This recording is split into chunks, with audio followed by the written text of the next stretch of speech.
आज हम बात करेंगे डॉ जोसेफ मर्फी द्वारा लिखी गई एक ऐसी किताब के बारे में जिसने करोड़ों लोगों के जीवन में चमत्कार किए हैं और उनकी जिंदगी को पूरी तरह बदल दिया है।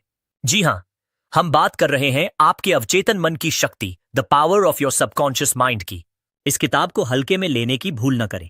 यह अवचेतन मन के बारे में लिखी गई अब तक की सबसे बेहतरीन किताब है। डॉ जोसेफ मर्फी ने अपना अधिकांश समय पूर्वी देशों के धर्मों का अध्ययन करने में बिताया। अपने शोध के संबंध में वह कई वर्षों तक भारत में भी रहे। दुनिया के सभी प्रमुख धर्मों का अध्ययन करने के बाद वह इस बात से आश्वस्त हो गए कि पूरी सृष्टि में एक बहुत बड़ी शक्ति व्याप्त है और वह शक्ति हमारे भीतर है, जिसे डॉ मर्फी ने अवचेतन मन की शक्ति नाम दिया। और इसी शक्ति के बारे में हम इस वीडियो में विस्तार से समझेंगे। जब आप अपने अवचेतन मन की जादुई शक्ति का उपयोग करना सीख जाते हैं तो आपके जीवन में चमत्कार होने लगेंगे। आप वह सब कुछ हासिल कर लेंगे जो आप हासिल करना चाहते हैं। आप हर उस मंजिल को पा लेंगे जिसे आप पाना चाहते हैं। आप इतना पैसा कमा पाएंगे जिसकी आपने कल्पना भी नहीं की होगी। इस किताब में कुल 20 अध्याय हैं जो हमें सफलता की सीढ़ी तक ले जा सकते हैं, जिसके जरिए हम जो चाहें वह हासिल कर सकते हैं। यदि आप इस पूरे वीडियो को ध्यान से देखते हैं और समझते हैं और इसे अपने जीवन में लागू करते हैं तो मैं आपसे वादा कर सकता हूं कि कोई भी आपको जीवन में सफल होने से नहीं रोक पाएगा और आप सफलता की हर ऊंचाई को छू पाएंगे। यदि आप भी जीवन में वह सब कुछ हासिल करना चाहते हैं जिसकी आपने कल्पना भी नहीं की है तो वीडियो को पूरा देखें और एक भी बिंदु न छोड़ें। तो चलिए शुरू करते हैं। अध्याय 1, आपके भीतर छिपा है एक विशाल खजाना। क्या आप जानते हैं कि एक चुंबकीय लोहे का टुकड़ा अपने वजन से 12 गुना ज्यादा वजन आसानी से उठा सकता है, लेकिन यदि आप उसमें से चुंबकत्व हटा दें तो वह एक तिनका भी नहीं उठा सकता। इसी तरह दुनिया में 2 तरह के लोग होते हैं। एक वे जिनमें चुंबकीय शक्ति होती है, जो विश्वास और आस्था से भरे होते हैं, जो जानते हैं कि वे जीतेंगे और सफल होंगे। और दूसरे वे जिनमें चुंबकीय तत्व नहीं होता, जो हमेशा डरे हुए रहते हैं, भयभीत रहते हैं, उन्हें हर बात पर संदेह होता है। ऐसे लोग जीवन में आगे नहीं बढ़ पाते। आप भी एक चुंबकीय व्यक्ति बन सकते हैं, बशर्ते आप इतिहास के सबसे बड़े रहस्य अवचेतन मन की शक्ति को समझें और इसे लागू करना शुरू करें। अब हम समझेंगे कि यह अवचेतन मन क्या है। आपका मस्तिष्क वास्तव में एक है, लेकिन इसके 2 अलग अलग हिस्से हैं। दोनों की विशेषताएं अलग अलग हैं। एक रेखा दोनों हिस्सों को अलग करती है। दोनों के कार्य मूल रूप से एक दूसरे से भिन्न हैं। प्रत्येक विभाग को अलग अलग शक्तियां और गुण प्राप्त हैं। एक है चेतन मन और दूसरा है अवचेतन मन, जो सतह पर दिखाई देता है, यानी जिस तरह आप दिखाई देते हैं वह चेतन मन है। और जो मन आपके भीतर है, जो दिखाई नहीं देता, वह अवचेतन मन है। चेतन मन और अवचेतन मन एक दूसरे से कैसे जुड़े हैं, इसे एक कहानी से समझते हैं। एक बार महान ओपेरा गायक एनरिको कारुसो अपने करियर की शुरुआत में मंच पर जाने से डरते थे। डर के कारण उनके गले की मांसपेशियां सुन्न पड़ जाती थीं। उनका चेहरा पसीने से भीग जाता था। वह शर्म और घबराहट में मंच के पीछे चले गए। कुछ ही पलों में उन्हें हजारों लोगों के सामने प्रदर्शन करना था, लेकिन जनता को देखकर डर की भावना उन पर हावी हो गई। उन्होंने कांपते हुए कहा, मैं गा नहीं सकता, सब मुझ पर हंसेंगे। वह अपने ड्रेसिंग रूम में जाने के लिए मुड़े, तभी अचानक रुके और चिल्लाए, भाग जा, डर, तुझे भागना होगा, तुझे यहां से भागना होगा। वह फिर से मंच पर गए और अपनी छाती ताने खड़े हो गए और उन्होंने ऐसे गाया कि आपके चेतन मन में जब डर, चिंता और तनाव भर जाता है तो आपके अवचेतन मन में नकारात्मक भावनाएं प्रवाहित होने लगती हैं और ये नकारात्मक भावनाएं चेतन मन को डर, आशंका और निराशा से भर देती हैं। जब भी आपके साथ ऐसा हो तो एनरिको कारुसो की तरह आप भी अपने चेतन मन के नकारात्मक विचारों के खिलाफ पूरी हिम्मत और आत्मविश्वास के साथ डटकर खड़े हो जाएं और अपने मन में कहें, मैं पूरी तरह से नियंत्रण में हूं, मैं यह काम आसानी से कर सकता हूं। यह बहुत आसान है। जब आप चेतन मन को इस तरह से आदेश देते हैं तो आपका अवचेतन मन शांति और सद्भाव से भर जाएगा और आपके भीतर उत्साह और शक्ति आ जाएगी और आपको ऐसे परिणाम मिलेंगे जिनकी आपने कल्पना भी नहीं की होगी। मान लीजिए आपका मस्तिष्क एक बगीचा है और आप उस बगीचे के मालिक हैं। अब आपके बगीचे में कौन सी फसल उगेगी? जाहिर है आपके बगीचे में वही फसल उगेगी जिसके बीज आप उसमें बोएंगे। इसी तरह हम भी दिन भर अपने मन के बगीचे में अपने विचारों के बीज बोते हैं। अब ये विचारों के बीज कहां से आते हैं? वे हमारी आदतों से उत्पन्न होते हैं। यदि आप कांटे बोएंगे तो क्या आपको अंगूर मिलेंगे? यदि आप कांटेदार झाड़ियां बोएंगे तो क्या आपको अंजीर की फसल मिलेगी? जैसे आप अपने मन में विचार बोते हैं वैसे ही परिणाम आपको मिलते हैं। अब सवाल यह है कि आपको चेतन मन में अच्छे विचार क्यों सोचने होंगे। तो इसका जवाब यह है कि अवचेतन मन सही और गलत में अंतर नहीं कर सकता। यह सिर्फ चेतन मन द्वारा सोचे गए विचारों को अस्तित्व में लाने का काम करता है, चाहे वह सही हो या गलत। यह एक बहुत महत्वपूर्ण पंक्ति है। यदि आपने इसे एक बार में नहीं समझा है तो वापस जाकर इसे फिर से सुने। उदाहरण के लिए, यदि कोई व्यक्ति किसी पर बहुत गुस्सा है और उसका गुस्सा इस हद तक बढ़ गया है कि वह उस व्यक्ति को मारना चाहता है और वह बार बार कहता रहता है, मैं उसे मार डालूंगा, मैं उसे मार डालूंगा, मैं उसका खून कर दूंगा। इन बातों को बार बार कहने के कारण ये सभी बातें उस व्यक्ति के अवचेतन मन पर अंकित हो जाएंगी और अलादीन के चिराग से निकले जिन्न की तरह अवचेतन मन मेरे मालिक के आदेश बोलेगा और ऐसी परिस्थितियां उत्पन्न करेगा कि एक दिन वह व्यक्ति वास्तव में हत्या कर बैठेगा। अब किसी को मारना बहुत बुरी बात है, तो अवचेतन मन ने उसे यह सब करने से क्यों नहीं रोका? क्योंकि अचेतन मन सही और गलत में अंतर नहीं कर सकता। यह सिर्फ चेतन मन द्वारा सोचे गए विचारों को अस्तित्व में लाने का काम करता है, चाहे वह विचार सही हो या गलत। और यदि कोई छात्र परीक्षा में टॉप करना चाहता है और बार बार कहता है मैं टॉप करूंगा, यदि आप इस विचार को अपने अवचेतन मन में बार बार मैं टॉप करूंगा कहकर अंकित करते हैं, तो आपका अवचेतन मन फिर से कहेगा मेरे मालिक का जो आदेश है, और ऐसी परिस्थितियां उत्पन्न करेगा जो आपको इतनी कड़ी मेहनत करने पर मजबूर कर देंगी कि छात्र परीक्षा में टॉप करेगा। यह अवचेतन मन वह सब कुछ वास्तविकता में ला सकता है जिसे आप प्राप्त करना चाहते हैं। इसलिए आपके मन में आने वाला हर विचार महत्वपूर्ण है। अपने मन में केवल ऐसे विचारों को स्थान दें जो आपको शक्ति और ऊर्जा दें, जो हमारे मस्तिष्क को कमजोर करते हैं। ऐसे नकारात्मक विचारों को मस्तिष्क में प्रवेश न करने दें। अध्याय 2, आपका अपना मस्तिष्क कैसे काम करता है। चेतन मन एक जहाज के कप्तान की तरह है। वह नीचे इंजन कक्ष में बैठे कर्मचारियों को ही आदेश देता है, जो सभी बॉयलर, मशीन और उपकरण चलाते हैं। मशीन रूम में काम करने वाले कर्मचारियों को नहीं पता कि वे कहां और किस दिशा में जा रहे हैं। वे कप्तान के आदेशों का ही पालन करते हैं, उसके कंपास और अन्य उपकरणों के आधार पर। भले ही कप्तान उन्हें गलत या अधूरे आदेश दे, भले ही कप्तान उन्हें दे, वे उस आदेश का बिना सवाल किए पालन करते हैं। भले ही वे किसी पहाड़ से टकरा जाएं, क्योंकि उनका काम केवल आदेशों का पालन करना है। कर्मचारी कप्तान से सवाल नहीं कर सकते, वे केवल आदेशों का पालन करते हैं। ठीक वैसे ही आपका चेतन मन आपके जहाज का कप्तान और नाविक है। आपका चेतन मन जिस पर भी विश्वास करता है और जिसे सही मानता है, अचेतन मन आपके आदेश को बिना कोई सवाल पूछे स्वीकार कर लेता है। चाहे वह सही हो या गलत, इससे उसे कोई फर्क नहीं पड़ता। और जब आप चेतन मन से किसी भी शब्द या वाक्य को बार बार कहते रहते हैं, तो आपका अवचेतन मन उसे स्वीकार कर लेता है और उसे सच कर देता है, चाहे वह बात सही हो या गलत, सकारात्मक हो या नकारात्मक। जब आप बार बार कोई नकारात्मक बात कहते हैं तो आप कहते हैं यह बहुत मुश्किल है, मैं यह नहीं कर सकता, मैं स्मार्ट और बुद्धिमान नहीं हूं, मैं बेकार हूं, यह मेरे बस की बात नहीं है, मैं अमीर नहीं बन सकता। तो आपका अवचेतन मन आपके शब्दों को स्वीकार कर लेता है और ऐसी ही परिस्थितियां बनाता है जो वास्तव में आपके लिए उस चीज को प्राप्त करना मुश्किल बना देती हैं। जब तक आप कहते रहते हैं मैं यह कार नहीं खरीद सकता, मैं यूरोप की यात्रा नहीं कर सकता, मैं यह घर नहीं खरीद सकता, मैं यह सूट या यह पतलून नहीं खरीद सकता, तब तक आप नहीं खरीद पाएंगे। जान लें कि आपका अचेतन शरीर और मन आपके नकारात्मक आदेशों का पालन करेगा और आप जीवन भर अभाव में रहेंगे। लेकिन यदि आप इसके बजाय यह कहते हैं यह बहुत आसान है, मैं बहुत स्मार्ट और बुद्धिमान हूं, मैं 100% अमीर बनूंगा, मैं यह कार खरीद सकता हूं, मैं यूरोप घूमने जा सकता हूं, तो आपका अवचेतन मन इस सच्चाई को बिना सवाल पूछे स्वीकार कर लेगा और ऐसी परिस्थितियां उत्पन्न करेगा जिससे आप वह चीज हासिल कर लेंगे। यह आपको थोड़ा अजीब लग सकता है, लेकिन यह वही है। सच तो यह है दोस्तों। आइए एक और उदाहरण देखें। एक युवा गायिका को गाने के ऑडिशन के लिए बुलाया गया था। वह बड़ी सांस रोककर इंटरव्यू का इंतजार कर रही थी, लेकिन वह ऑडिशन में 3 बार फेल हो गई। उसकी आवाज बहुत मीठी थी, फिर भी वह फेल हो गई। ऐसा क्यों हुआ? क्योंकि हर बार इंटरव्यू से पहले वह खुद से कहती रहती थी कि लोग मुझे पसंद नहीं करेंगे, उन्हें मेरी आवाज पसंद नहीं आएगी, मैं बहुत डर रही हूं कि शायद मैं सेलेक्ट नहीं होंगी। उसके अवचेतन मन ने उसकी नकारात्मक बातों को स्वीकार कर लिया और उन्हें उसके सामने एक अनुभव के रूप में प्रस्तुत किया। वह असफल हो गई। उसने अपने डर पर इस तरह काबू पाया। दिन में 3 बार वह एक कमरे में जाती थी। वह एक कुर्सी पर बैठती थी और अपने शरीर को आराम देती थी। उसने अपनी आंखें बंद कर लीं।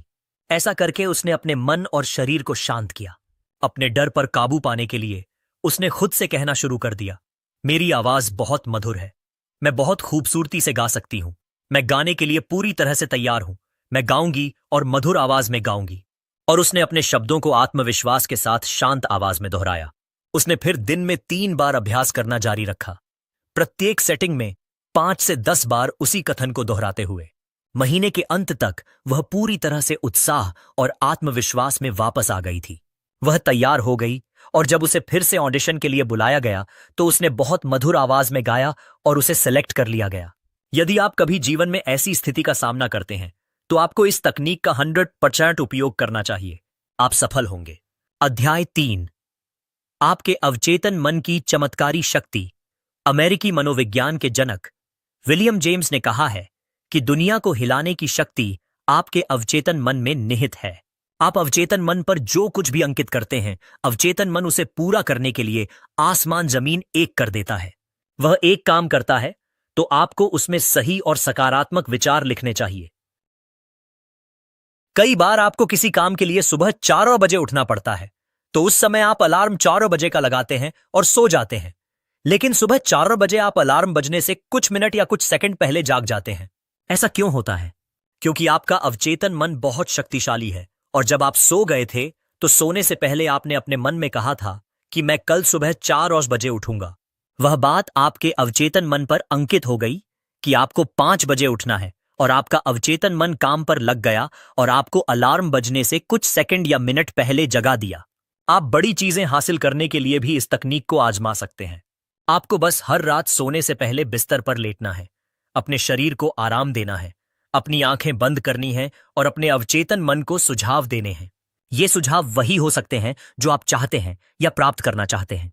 जैसे कि यदि आप अपने व्यवसाय में सफल होना चाहते हैं तो आप दिन रात कह सकते हैं, मैं अपने सभी हितों में समृद्ध हो रहा हूं, मेरा व्यवसाय दिन ब दिन बहुत अच्छा चल रहा है, मुझे बहुत पैसा मिल रहा है, मैं अमीर बन रहा हूं, मुझे दुनिया की सारी खुशी मिल रही है, मैं परिपूर्ण, आदर्श, शक्तिशाली, प्रेम, पूर्ण सद्भाव, पूर्ण और खुश हूं।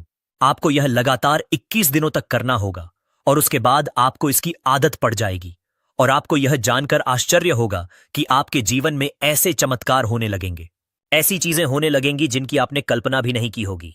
अपने अवचेतन मन को ऐसे विचारों से भर दें जो आपको खुशी, समृद्धि, प्यार, आनंद और उत्साह दें। इससे क्या होगा कि आपके नकारात्मक जहरीले विचार जो डेरा डाले हुए हैं अंततः हमेशा के लिए बाहर निकल जाएंगे। हां, लेकिन इसके लिए आपको लगातार प्रयास करने होंगे और एक बार जब आपको इसकी आदत पड़ जाएगी तो आपकी फर्श से अर्श तक की यात्रा शुरू हो जाएगी। याद रखें, जैसे पानी पाइप में जाता है और अपना आकार लेते हुए बहने लगता है, उसी तरह जीवन भी आपके आंतरिक विचारों पर निर्भर करता है। अध्याय 4, प्राचीन काल में मानसिक उपचार। प्राचीन काल में जब आज की तरह बड़े अस्पताल नहीं थे, लोग बीमारियों का इलाज करते थे और लोग अपनी बीमारियों से ठीक भी हो जाते थे। उस समय मनुष्य बीमारियों से मुक्त था। उपचार का ज्ञान पुजारियों और धार्मिक नेताओं तक सीमित था। लोगों का मानना था कि भगवान ने उन्हें कुछ विशेष शक्तियां दी हैं जिनसे वे उपचार कर सकते हैं। ये पुजारी और धार्मिक नेता उपचार करने के लिए मंत्र, ताबीज, अंगूठी या स्मारक का उपयोग करते थे। वे प्रयोग करते थे कि जब कोई बीमार पड़ता था तो लोग उन्हें इन पुजारियों या धार्मिक गुरुओं के पास ले जाते थे और वे उन्हें केवल मंत्रों और ताबीजों की मदद से ठीक कर देते थे और रोगी भी ठीक हो जाता था। क्या आपको लगता है कि वे रोगी केवल ताबीजों या मंत्रों के कारण ठीक हुए? लेखक कहते हैं कि वे केवल मंत्रों या ताबीजों के कारण नहीं, बल्कि अवचेतन मन की शक्ति से ठीक हुए। जैसा कि हमने पहले देखा कि लोग उन पुजारियों और धार्मिक गुरुओं पर विश्वास करते थे। उन्हें उन पर बहुत विश्वास था कि वे उन्हें ठीक कर देंगे। जैसे ही रोगी उनके पास जाता था, रोगी को यह महसूस होने लगता था कि अब वह निश्चित रूप से ठीक हो जाएगा और यह निर्देश उसके अवचेतन मन में अंकित हो जाता था कि अब वह निश्चित रूप से ठीक हो जाएगा। और जैसे हमने पहले ही समझा है कि जो विचार अवचेतन मन में अंकित होता है वह वास्तविकता का रूप ले लेता है और इसी कारण से वे रोगी ठीक हो जाते थे। हमारा अवचेतन मन इतना शक्तिशाली है कि वह आपकी हर बीमारी को ठीक कर सकता है। आपको जितना अधिक विश्वास होगा उतनी ही जल्दी आपको परिणाम मिलेंगे। अध्याय 5। आधुनिक युग में मानसिक उपचार जिस तरह प्राचीन काल में पुजारी और धार्मिक गुरु लोगों का इलाज करते थे, उसी तरह आज के आधुनिक युग में लोगों का इलाज किया जाना चाहिए। डॉक्टर और अस्पताल हैं, लेकिन एक पुरानी कहावत है कि डॉक्टर घाव पर पट्टी बांधता है और भगवान उसे ठीक करता है। यहां भगवान शब्द का उपयोग अवचेतन मन के लिए किया गया है।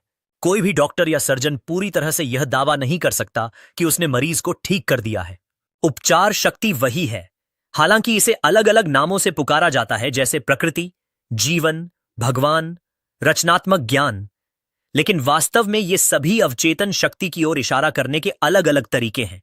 एक मरीज था जिसकी जीभ लकवाग्रस्त हो गई थी। उसके डॉक्टर ने मरीज को बताया कि उनके पास एक नया उपकरण है जिससे उन्हें विश्वास था कि वह उसे ठीक कर देगा। डॉक्टर ने मरीज के मुंह में एक पॉकेट थर्मामीटर रखा। मरीज ने नए उपकरण की कल्पना की।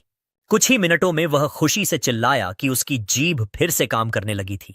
एक युवा महिला डॉक्टर के पास आई और उसे लिखा कि उसकी आवाज पिछले 4 हफ्तों से बंद हो गई थी। डॉक्टर ने उसकी जांच की। मैंने इसे सच पाया। डॉक्टर ने उसे बताया कि खोई हुई आवाज कभी कभी बिजली के प्रयोग से वापस आ जाती है और यह चाल सुझाव के प्रभाव से आसानी से की जा सकती है। मैंने बिजली के उपकरण को मंगवाया और सिर्फ उसका स्विच दबाकर उसे यह महसूस कराया कि उसे एक शॉक दिया जा रहा है, जबकि वास्तव में उसे कोई शॉक नहीं दिया गया था।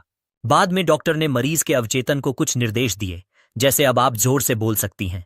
डॉक्टर ने उसे अक्षर ए दिखाया, फिर बी और बाद में मारिया। वह धीरे धीरे बोलने लगी। खोई हुई आवाज वापस आ गई।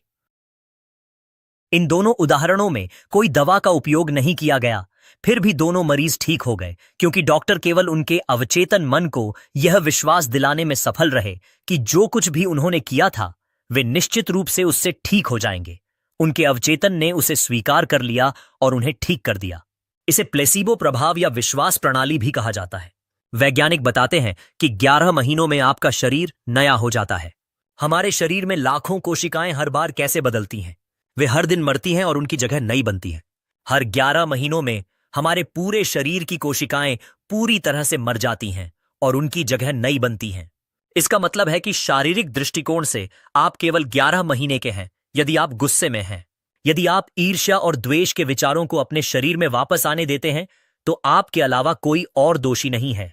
जिस तरह अंधेरे से छुटकारा पाने का तरीका प्रकाश है, ठंड से छुटकारा पाने का तरीका गर्मी है, उसी तरह नकारात्मक सोच से छुटकारा पाने का तरीका सकारात्मक विचार रखना है। अच्छा घोषित करें, बुरा अपने आप गायब हो जाएगा। अध्याय 6। आपको मनचाहे परिणाम कैसे प्राप्त करें? अपने अवचेतन मन को संलग्न करने का सबसे अच्छा समय ठीक सोने से पहले और जागने के तुरंत बाद होता है। ऐसा इसलिए है क्योंकि ठीक सोने से पहले और जागने के तुरंत बाद यह सबसे शक्तिशाली होता है। इस अवस्था में नकारात्मक विचार और चित्र जो आपकी इच्छाओं को नकारते हैं और आपके अवचेतन मन द्वारा उनकी स्वीकृति को रोकते हैं, अब मौजूद नहीं होते हैं। जब आप इच्छा के पूरा होने की वास्तविकता की कल्पना करते हैं और उपलब्धि, जब आप रोमांच महसूस करते हैं, तो आपका अवचेतन आपकी इच्छाओं को पूरा करता है। स्वास्थ्य स्वास्थ्य की भावना से पैदा होता है। धन धन की भावना से पैदा होता है। अब मुझे बताओ, तुम्हारी भावना क्या है? कल्पना आपकी सबसे बड़ी आंतरिक शक्ति है। अच्छी और सुंदर चीजों की कल्पना करें। आप वही हैं जो आप खुद को कल्पना करते हैं। सोने से पहले बार बार अपनी इच्छाओं को पूरा होते हुए कल्पना करें। विश्वास करें कि वे इच्छाएं पूरी हो रही हैं और शांति से सोएं और खुशी से जागें। एक दिन आएगा जब आपकी इच्छा वास्तविकता में पूरी हो जाएगी। याद रखें, यदि आपके जीवन में कोई समस्या है तो सोने से पहले अपनी किसी भी समस्या का जवाब बताने की जिम्मेदारी अपने अवचेतन मन को सौंप दें। यह आपको जवाब देगा। दोस्तों, यदि आप अभी भी इस वीडियो में हैं तो इसका मतलब है कि आप जीवन में बहुत प्रगति करना चाहते हैं और अवचेतन मन की शक्ति से जीवन में सफलता की ऊंचाइयों को छूना चाहते हैं, और यह निश्चित रूप से होगा। आने वाले बिंदु अधिक महत्वपूर्ण हैं। वीडियो में बने रहें। अध्याय 7। धन और धन के लिए अवचेतन मन की शक्ति का उपयोग कैसे करें? धन चेतना विकसित करने का सही तरीका। आप एक काम करें, सोने से पहले और सुबह उठने के बाद हर दिन 5 मिनट के लिए इन 2 शब्दों को दोहराएं, धन और सफलता। इन शब्दों में जबरदस्त शक्ति है, धन और सफलता। इसे लोरी की तरह बार बार कहें और आप परिणामों पर चकित होंगे। धन विशाल हिमपात की तरह आपकी ओर बहेगा। लेखक बताते हैं कि एक बहुत चिंतित व्यवसायी मेरे पास आया। उसकी बिक्री और वित्तीय स्थिति बहुत खराब थी। मैंने उसे अपने कार्यालय आने को कहा। चुपचाप बैठो और इस कथन को बार बार दोहराओ। मेरी बिक्री हर दिन बढ़ रही है। रात में सोने से पहले और सुबह उठने के बाद इस कथन को दोहराते हुए उसका चेतन और अवचेतन मन एक साथ काम करने लगा। कुछ ही हफ्तों में उसे अच्छे परिणाम मिले। आप भी उसी सूत्र को अपना सकते हैं। कुछ लोग कहते हैं मैंने यह किया, लेकिन कुछ नहीं हुआ। उन्हें परिणाम नहीं मिले क्योंकि शायद 10 मिनट के बाद वे डर के विचार में खो गए और उन्होंने उस अच्छे विचार को अस्वीकार कर दिया जिसकी उन्होंने घोषणा की थी। जब आप सुबह जमीन में एक बीज बोते हैं और दोपहर तक यदि वह पौधा नहीं बनता है, तो क्या आप उसी दिन जमीन खोदकर उसे निकाल लेते हैं? आप उसे बढ़ने का समय देते हैं, उसे जड़ पकड़ने और बढ़ने का मौका देते हैं। इसी तरह जब आप अपने अवचेतन मन को एक सुझाव देते हैं तो कई बार आपको तुरंत परिणाम नहीं मिलते हैं। इसलिए आपको उस विचार को अपने अवचेतन मन में अंकित होने का समय देना चाहिए। आपको उस विचार को जड़ पकड़ने और बढ़ने का मौका देना चाहिए। जब धन का विचार आपके अवचेतन मन में जड़ पकड़ लेगा तो आपको इतना धन मिलेगा जिसकी आपने कभी कल्पना भी नहीं की होगी। अध्याय 8, धन के शाही मार्ग पर कैसे चलें। यहां एक आसान तकनीक है जिसका उपयोग आप अपने जीवन में धन को बढ़ाने के लिए कर सकते हैं। एक शांत कमरे में जाएं और एक आरामदायक कुर्सी पर बैठ जाएं, अपने शरीर को आराम दें और इस कथन को दिन में कई बार दोहराएं। मुझे पैसा पसंद है, मुझे यह पसंद है, मैं इसे बुद्धिमानी, रचनात्मक और समझदारी से उपयोग करता हूं। मेरे जीवन में धन का निरंतर प्रवाह है, मैं खुश हूं, मैं इसे जारी करता हूं और यह चमत्कारी तरीकों से गुणा होकर मेरे पास वापस आता है। यह अच्छा है, बहुत अच्छा है। धन भारी मात्रा में मेरी ओर बह रहा है, मैं इसे केवल अच्छे के लिए उपयोग करता हूं। मैं अपनी वित्तीय समृद्धि और मानसिक धन बढ़ाना चाहता हूं। मैं आभारी हूं। गरीबी में दिन बिताने का वास्तविक कारण। आपने कई ऐसे लोगों को देखा होगा जो गरीबी में दिन बिता रहे हैं और अपने मासिक खर्चों को पूरा करने के लिए संघर्ष कर रहे हैं। उन्हें अपने खर्चों को पूरा करने के लिए बहुत संघर्ष करना पड़ता है। क्या आप जानते हैं, वे सोचते हैं कि ऐसा उनके साथ क्यों होता है। वे लगातार उन लोगों की आलोचना करते हैं जिन्होंने जीवन में बहुत सफलता प्राप्त की है और बहुत पैसा कमाया है। उन्हें लगता है कि अमीर लोग बहुत बदमाश हैं। उन्होंने लोगों का खून चूसकर अमीर बन गए हैं। वे बेईमान और भ्रष्ट हैं और इसलिए वे हमेशा अमीर लोगों और उनके पैसे से नफरत करते हैं। आप अमीर बनना चाहते हैं लेकिन अमीर लोगों और उनके पैसे से नफरत करते हैं। और ब्रह्मांड का नियम कहता है कि आप जिससे भी नफरत करते हैं, चाहे वह आपके दोस्त हों, पत्नी हो, बच्चे हों, रिश्तेदार हों या धन हो, यदि आप किसी व्यक्ति को पसंद नहीं करते हैं, हमेशा उसे बुरा कहते हैं और उसकी आलोचना करते रहते हैं, तो वह आपसे दूर चला जाएगा। उसी तरह जब आप सफल और अमीर लोगों को पसंद नहीं करते या उनकी निंदा करते हैं, तो ब्रह्मांड के नियम के अनुसार पैसा भी आपसे दूर चला जाता है और आपकी ओर देखता भी नहीं। यही कारण है कि ऐसे लोगों के पास हमेशा पैसे की कमी रहती है। तो आपको क्या करना चाहिए? जब आप किसी सफल और अमीर व्यक्ति को देखते हैं तो कहें, मैं सफल और अमीर लोगों को आशीर्वाद देता हूं। मैं सफल और अमीर लोगों को अपना रोल मॉडल बनाता हूं। मैं सफल और अमीर लोगों से प्यार करता हूं। अगर वे अमीर बन सकते हैं तो मैं भी बन सकता हूं। जब आप सफल और धनी लोगों के बारे में अपने अवचेतन मन में अच्छी भावनाएं रखते हैं तो आपका अवचेतन मन आपको इतना धन देगा कि आप गिन भी नहीं पाएंगे। अध्याय 9, आपका अवचेतन मन और वैवाहिक जीवन आदर्श पति को कैसे आकर्षित करें। यदि आपने पिछले अध्याय पढ़े हैं तो अब आप जानते हैं कि आपका अवचेतन मन कैसे काम करता है। आप जानते हैं कि आप उस पर जो भी छाप छोड़ेंगे वह बाहरी दुनिया में साकार होगी। यदि आप एक महिला हैं और आदर्श पति को आकर्षित करना चाहती हैं तो इस समय अपने अवचेतन मन पर उन गुणों और लक्षणों की छाप छोड़ें जो आप अपने भावी पति में चाहती हैं। यहां एक उत्कृष्ट तकनीक है जिससे आप आदर्श पति को आकर्षित कर सकती हैं। रात में एक कुर्सी पर बैठें, आंखें बंद करें, आराम करें, शरीर को पूरी तरह ढीला छोड़ दें, बहुत शांत, निष्क्रिय और स्वीकार करने वाले बन जाएं। अपने अवचेतन मन से बात करें और कहें, मैं एक ऐसे पुरुष को आकर्षित कर रही हूं जो ईमानदार, सच्चा, वफादार, शांत, खुश और समृद्ध है। मैं जानती हूं कि मैं उसकी शांति और खुशी बढ़ा सकती हूं। वह मेरे आदर्शों से प्यार करता है और मैं उसके आदर्शों से प्यार करती हूं। वह मुझे बदलना और नया बनाना नहीं चाहता, न ही मैं उसे बदलना और नया बनाना चाहती हूं। हम दोनों के बीच आपसी प्रेम, स्वतंत्रता और सम्मान है। आदर्श पत्नी को कैसे आकर्षित करें? अपनी आदर्श पत्नी को आकर्षित करने के लिए निम्नलिखित सकारात्मक घोषणा करें। मैं एक ऐसी महिला को आकर्षित कर रहा हूं जिसके साथ मैं बहुत अच्छी तरह से मिलता हूं। यह महिला वह है जिसके साथ मैं एक आदर्श जोड़ा बनूंगा। वह आध्यात्मिक, समर्पित, वफादार और ईमानदार है, सामंजस्यपूर्ण, शांत और खुश है।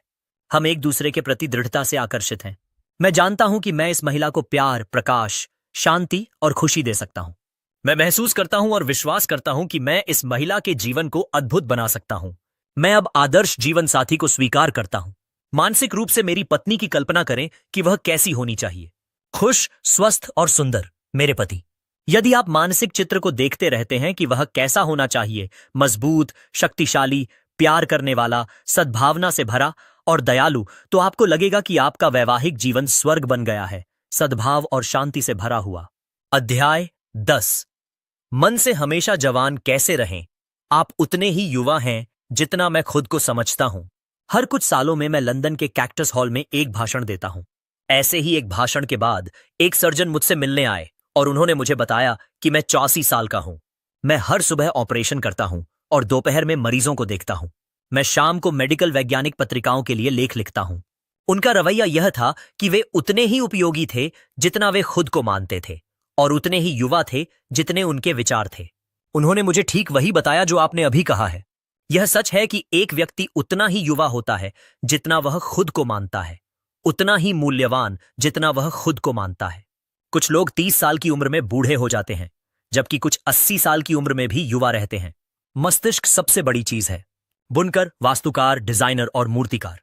नाटककार जॉर्ज बर्नार्ड शॉ 90 साल की उम्र में भी सक्रिय थे। रोमन देशभक्त मार्कस पर्सियस कैटो ने 80 साल की उम्र में ग्रीक सीखी। महान जर्मन अमेरिकी कलाकार मैडम अर्नेस्टीन शुमैन हैक एक दादी बनने के बाद अपनी संगीत सफलता के शिखर पर पहुंची। यूनानी दार्शनिक सुकरात ने 80 साल की उम्र में एक वाद्य यंत्र बजाना सीखा। माइकल एंजेलो ने 80 साल की उम्र में अपनी सबसे बड़ी कैनवास पेंटिंग बनाई। सीओ साइम नाइट्स ने 80 साल की उम्र में कविता पुरस्कार जीता। लियोपोल्ड वैन रैके ने अपनी हिस्ट्री ऑफ द वर्ल्ड लिखनी शुरू की, जिसे उन्होंने 42 साल की उम्र में पूरा किया। ऑल्फ्रेड लॉर्ड टेनिसन ने 83 साल की उम्र में अपनी सबसे अच्छी कविता क्रॉसिंग द बार लिखी। आइजैक न्यूटन ने 85 साल की उम्र में भी बहुत मेहनत की। लोगों को एक महान सत्य याद रखना चाहिए। एक व्यक्ति वही होना चाहिए जो वह अपने दिल में सोचता है। आप तब बूढ़े हो जाते हैं जब आप जीवन में रुचि खो देते हैं और सपने देखना बंद कर देते हैं। हमेशा युवा रहने का केवल एक ही तरीका है दोस्तों, जो हमारे चैनल का नाम भी है। हाँ, सपने देखते रहो क्योंकि सपने सच होते हैं। और अंत में मैं आपको पूरी किताब का सार सिर्फ एक पंक्ति में दे रहा हूं, और वह पंक्ति है, एक व्यक्ति अपने अवचेतन मन में जो कुछ भी सोचता है वही वह जीवन में बन जाता है।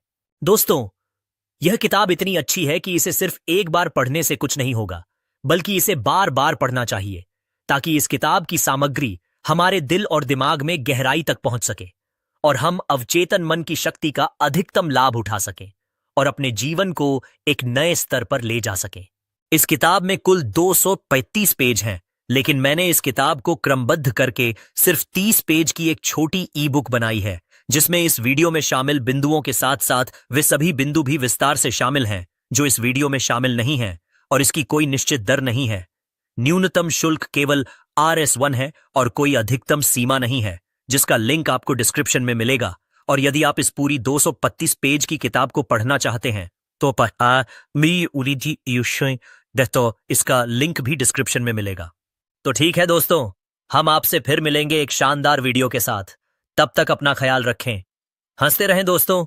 मुझे उम्मीद है कि आपको यह वीडियो पसंद आया होगा। आपको यह वीडियो कैसा लगा कमेंट सेक्शन में जरूर बताएं, और अगर आपको यह पसंद आया तो लाइक जरूर करें। सपने सच होते हैं और इस चैनल HR गुरु मुकेश को जरूर सब्सक्राइब करें, क्योंकि हम आपके लिए ऐसी ही बुक सीरीज लाते रहते हैं। वीडियो शेयर करना न भूलें और सपने देखते रहो, क्योंकि सपने सच होते हैं।